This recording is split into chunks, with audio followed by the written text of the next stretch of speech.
Open the top lid as shown. Remove the upper packing material. Remove these 4 shipping plugs as shown. Remove the upper box.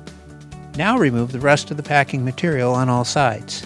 Now with 2 people, carefully move the machine to a flat surface. Remove the plastic bag. Then remove this packing material from the output tray and remove all materials inside. Remove the yellow toner installation card first and then remove all shipping tape. Next, we will install the toner cartridge. Press the top button and swing open the front cover. Now press this blue lock lever to the rear and then back to the front.